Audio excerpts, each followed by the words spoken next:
আমি একজন school teacher, আমার একটা সম্মান আছে, আমি সততার সাথে জীবন কাটিয়েছি। কোনো অন্যায় করিনি।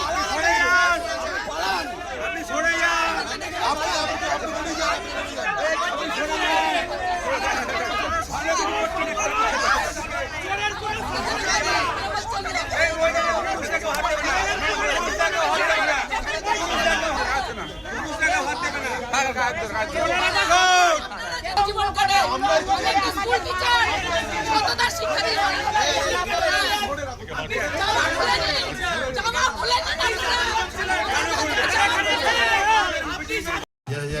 লোককে বিলি করে আসে, এরকম ধরনের চিন্তাধারা সবারই জন্য হওয়া উচিত।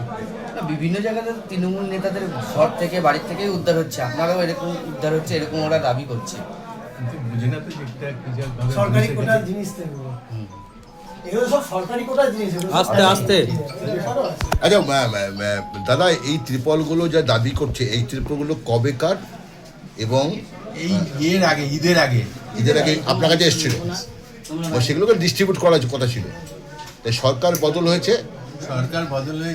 এগুলো আবার বিলি করতে পারে, সব বিলি করতে পারেনি সেই সব ভোটের জন্য। আচ্ছা, ছেড়ে দিচ্ছি, এটা দিয়ে দিচ্ছি। রিটার্ন করে দিচ্ছেন।